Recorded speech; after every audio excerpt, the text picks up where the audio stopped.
Savais-tu que l'espérance de vie au Canada a connu sa plus grande baisse depuis un siècle?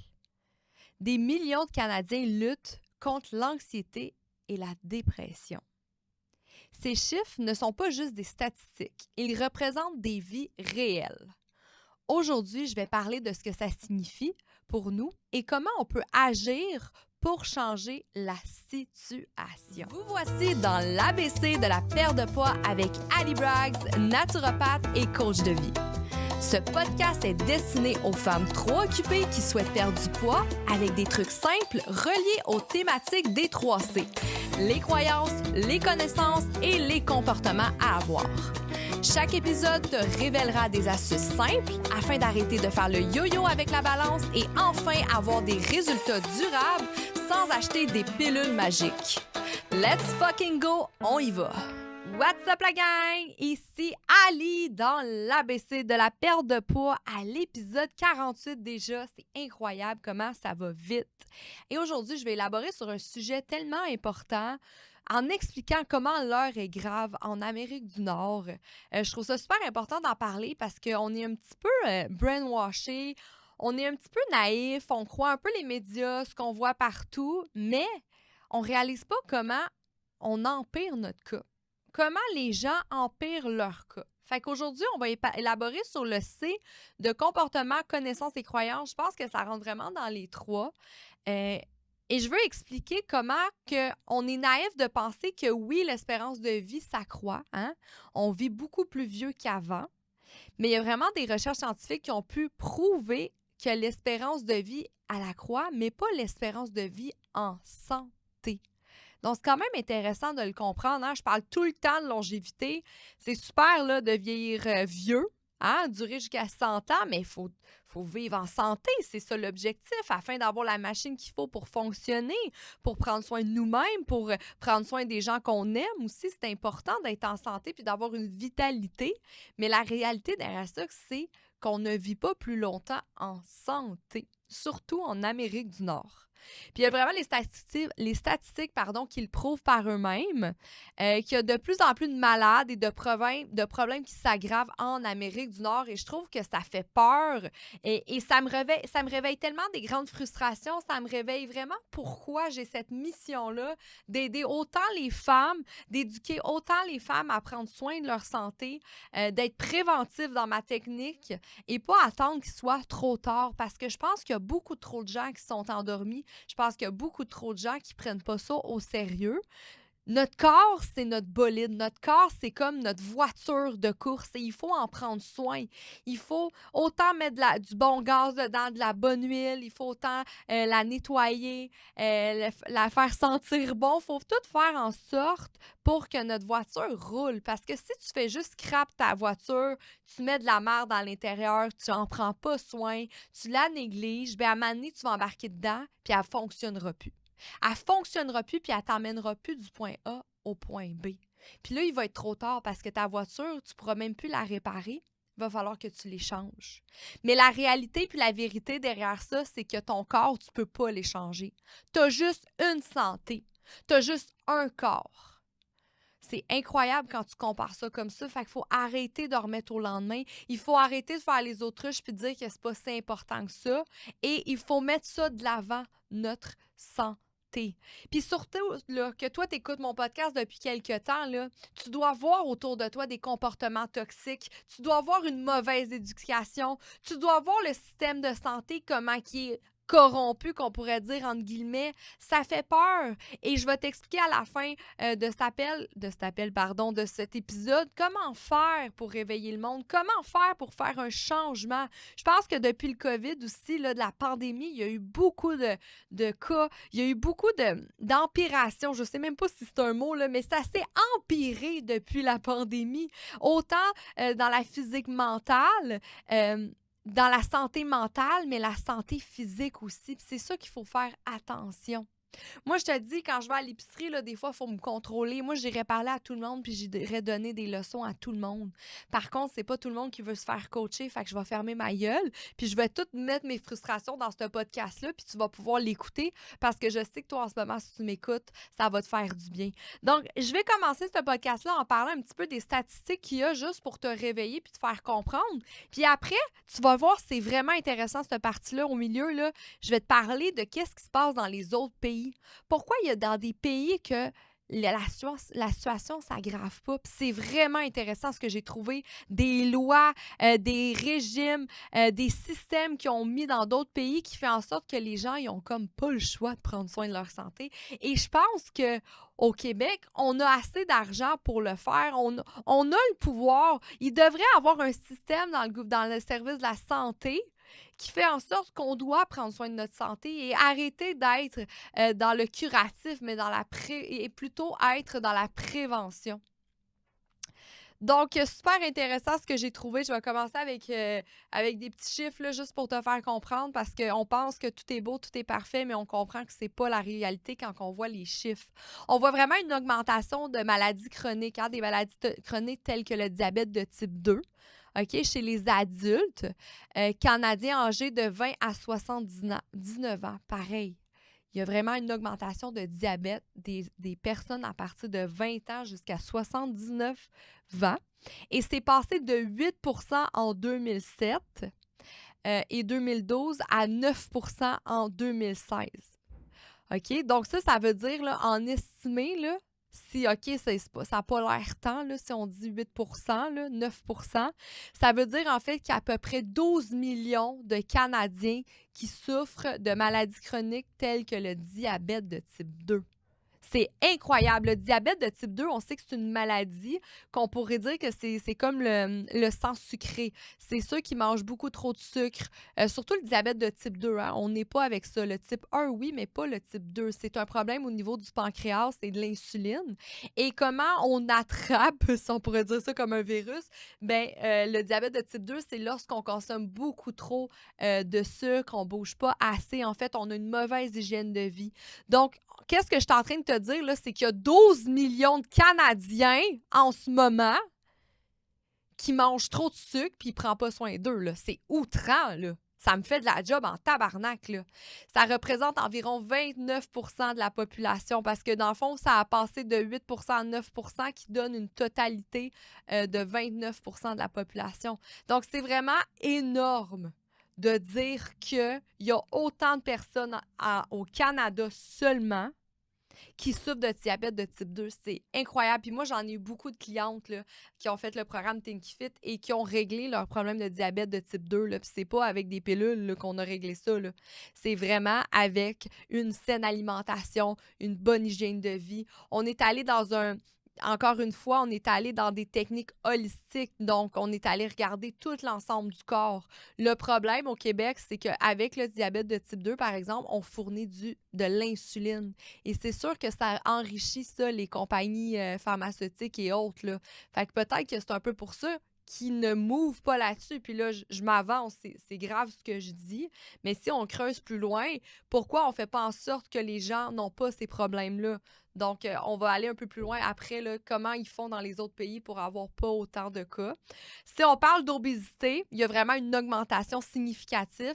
Donc, le nombre d'adultes obèses au Canada a considérablement augmenté au cours des 30 dernières années avec un triplement de nombre d'enfants obèses durant la même période. Puis ça me touche tellement, là. OK, on va parler des adultes, mais les adultes, c'est eux qui éduquent notre future génération. Donc, c'est normal maintenant. On va voir de plus en plus d'enfants obèses. Donc, la prévalence actuelle, selon le gouvernement du Canada, c'est 26,6 des adultes au Canada sont actuellement obèses. Donc, soit plus de 8 millions de personnes. C'est grave parce que l'obésité peut apporter beaucoup de problèmes, beaucoup de maladies chroniques. Donc, c'est grave. Ça veut dire qu'il y a 8 millions de personnes au Canada qui ne savent pas manger. Puis, on s'entend que manger, c'est dans une éducation. Donc, je pense qu'on a tout un rôle, puis pas juste moi en tant que naturopathe, puis puis coach qui devraient en parler, mais toutes les personnes qui m'écoutent en ce moment, ça devrait te sensibiliser à dire il faut faire quelque chose parce que ça va toucher notre génération future, avoir autant de gens obèses. Si maintenant on parle de la dépression, parce que bien sûr, je parle de maladies, d'obésité, mais on peut aller aussi dans les maladies mentales. Si, mettons, il va avec la dépression, entre février et mai 2023, il y a 17,4 des Canadiens présentant des symptômes modérés à sévères de dépression. Cette prévalence a augmenté depuis septembre-décembre 2020, où elle était de 14,6. Fait qu'on est monté de 17,4 à 14,6 en moins de 3 ans. C'est énorme, énorme, énorme, énorme, énorme. Donc, on voit que la pandémie a sûrement touché ça. Puis si on va dans la santé mentale générale, en 2021, plus de 3,4 millions de Canadiens de 12 ans et plus ont déclaré avoir un diagnostic de trouble d'anxiété et plus de 3,1 millions ont déclaré avoir reçu un diagnostic de trouble de l'humeur. La prévalence des troubles d'anxiété et des troubles de l'humeur a augmenté depuis 2015. C'est incroyable, ça ne fait qu'augmenter. On pense que hey, ça va bien, on a de la nouvelle technologie, on est capable d'aider des maladies, on est capable de guérir des maladies, on est capable de savoir en avance qu'est-ce qui se passe, pourquoi telle personne développe une maladie, mais pourquoi ces chiffres augmentent. Puis là, ça a l'air tout beau, ça a l'air tout beau, ça a l'air tout plate, là, de dire ça, c'est des chiffres que je sors comme ça. Mais écoute bien ce que je dis, là. C'est incroyable pourquoi ça augmente comme ça. Puis pourtant, on est dans un système de santé qui dépense tellement d'argent et qui devrait être capable de faire rabaisser ces chiffres-là. En Amérique du Nord, on est parmi les pays qui dépensent le plus d'argent dans la santé des patients. Mais pourquoi les chiffres ne font qu'empirer? Et c'est des questions qu'on doit se poser. Toi, en tant que mère de famille, en tant que future maman de famille, tu devrais te demander, tu devrais protéger ton enfant et les personnes que tu aimes autour de toi et même te protéger toi-même. Mais qu'est-ce qui se passe? Pourquoi je ne suis pas capable de prévenir des maladies? Pourquoi mon enfant a des problèmes de TDAH? Qu'est-ce qui se passe? On est tellement bien équipés aujourd'hui, comme j'ai dit, la technologie est développée, mais on voit que c'est pas bénéfice tout ça, l'argent qu'on met dans le service de la santé. Qu'est-ce qu'on a pu remarquer aussi, c'est qu'il y a de moins en moins de médecins de famille, mais plutôt des spécialistes. Puis ça fait en sorte qu'on se fait traiter comme une maladie, mais pas un humain. Parce qu'un médecin de famille, tu vas aller le voir, il va te traiter ta santé générale. Mais il manque tellement de médecins de famille en ce moment, c'est juste les médecins qu'on a aujourd'hui, ils vont toujours te conseiller vers un spécialiste. Fait qu'exemple, tu as mal à la tête, tu vas aller voir un neurologue. Tu as des pressions au cœur, tu vas aller voir une personne, un spécialiste pour la santé cardiovasculaire. Donc, le problème avec ça aussi, à cause des pénuries de médecins de famille, ça peut entraîner une difficulté d'accès à des soins de santé primaires, continus et personnalisés, en fait. Donc, on est beaucoup moins dans une approche holistique, générale. On va être plus dans le réductionnisme, donc vraiment traiter l'humain comme une maladie et non voir son ensemble. C'est un peu comme la médecine naturopathique. La naturopathie, on va vraiment mettre l'accent sur une approche holistique de la santé. Donc, on va considérer l'individu dans sa globalité.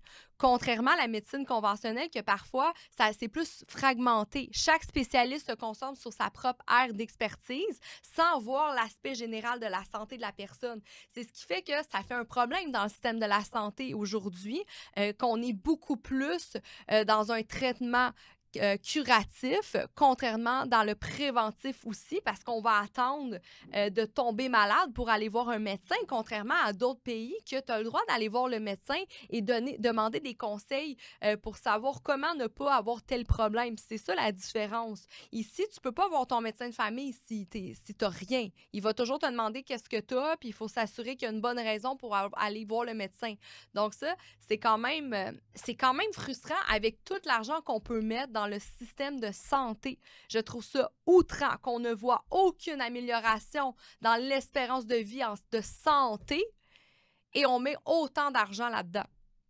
qu'est-ce que j'ai trouvé? J'ai trouvé quelques petits faits intéressants dans d'autres pays, en fait. Qu'est-ce qui se passe dans d'autres pays? Puis je trouvais ça super intéressant. Fait que je vais t'y sortir.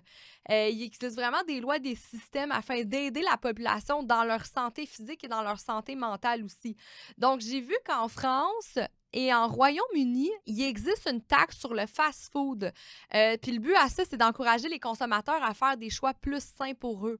Donc, il y a certains pays, puis exemple, là, en Europe, il y a beaucoup moins de cas d'obésité, là, c'est incroyable. Donc, dans ces pays-là, il existe une taxe. Fait qu'à chaque fois que tu achètes du fast-food, c'est toujours plus cher. C'est toujours plus cher parce qu'ils veulent pas encourager les gens à consommer des produits transformés ou riches en sucre et autres. Donc ça, c'est quand même intéressant. Ça ferait déjà une petite différence parce que là, c'est un peu le contraire. Au Québec, le monde, il manque d'argent. Fait que les gens vont toujours aller acheter des choses moins saines pour la santé à cause de ça. Ils vont prendre des plats préparés et autres en pensant que c'est mieux que rien, mais non. Finalement, ils se tuent à petit feu, ces gens-là. Au Japon, tu le sais comment je tripe sur le Japon. À Okinawa, au Japon, c'est là qu'il existe une des zones bleues. C'est là qu'il y a l'espérance de vie la plus longue. Et au Japon, c'est vraiment exemplaire, là. Moi, je suis allée, comme je t'ai déjà dit, au Japon et il n'y a pas de fast-food nulle part. Les McDonald's ne se trouvent pas partout. Aussi, c'est quand même assez impressionnant quand tu t'en vas dans les dépanneurs, c'est toujours du poisson frais, des sushis frais. Il n'y a pas vraiment de fast-food, de junk dans ces choix-là rapides. Donc, c'est vraiment impressionnant. Et les gens, il n'y a personne d'obèse là-bas. Tu vas le voir, là, les seules personnes obèses que j'ai vues, ce sont les sumos. Et c'est vraiment intéressant. J'ai trouvé une loi qui s'appelle le Métabo qui a été introduite en 2008 au Japon. Écoute ça. Au Japon, depuis 2008, le Métabo, qu'est-ce que c'est? C'est que si tu as un IMC trop élevé, selon leurs critères à eux, tu reçois directement une contravention et par la suite, fait que tu as un ticket, et par la suite, ils te redirigent vers un spécialiste de la santé afin de mettre de l'avant la prévention. Donc, c'est vraiment important. Donc, exemple, si on voit que tu es vraiment trop obèse, tu as des problèmes de santé cardiovasculaire, bien, ils vont te diriger vers un spécialiste de la santé pour perdre du poids et pour le cœur, par exemple. Fait qu'ils vont vraiment toujours te rediriger. Fait que c'est pour ça qu'il n'y a personne d'obèse là-bas. Tout le monde a leur poids santé, tout le monde bouge, les gyms sont pleins. Pour eux, ça fait partie d'eux, l'hygiène de vie. Ça fait partie de leur identité de bouger, de prendre soin d'eux, de faire des choix sains. Il y a aussi la loi, pas une loi au Japon, là, mais la tradition du 80%. Les Japonais vont toujours manger 80% de leur faim. Puis ça, c'est quelque chose que j'ai appliqué récemment dans mon quotidien et j'apprécie énormément.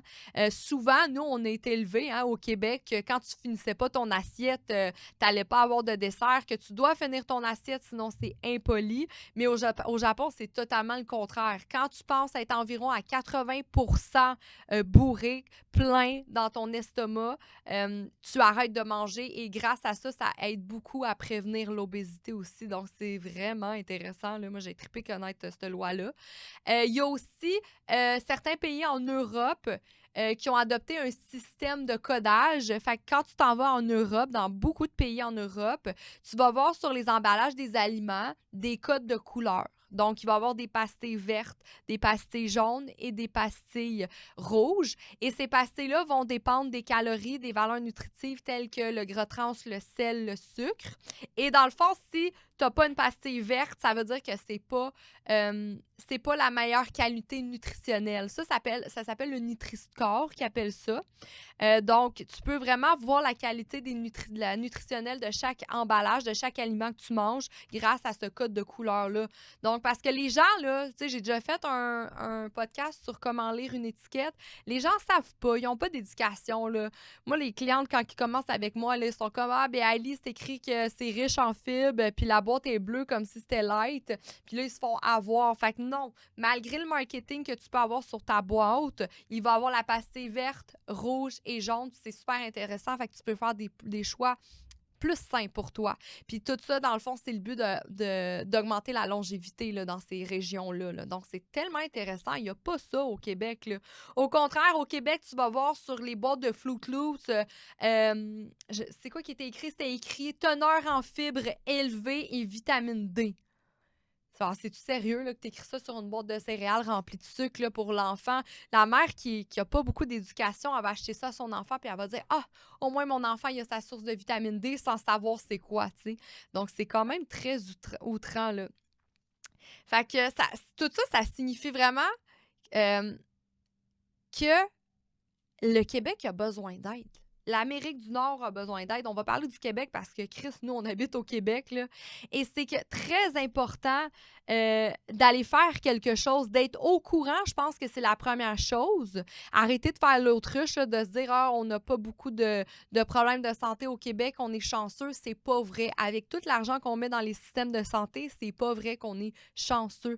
Puis je pense que moi, en tant que thérapeute et professionnel de la santé, c'est important que je passe un message. Puis parce que je trouve qu'il manque tellement d'éducation au Québec, mais je pense que c'est important pour toi aussi de passer le message parce que moi, c'est bien beau, j'ai une communauté, mais si toutes les personnes qui m'écoutent vont aller parler de ça à une personne, ça peut tellement faire un effet boule de neige. Là. Je ne sais pas si tu vois l'ampleur de tout ça, mais c'est en commençant comme ça qu'on peut faire une différence.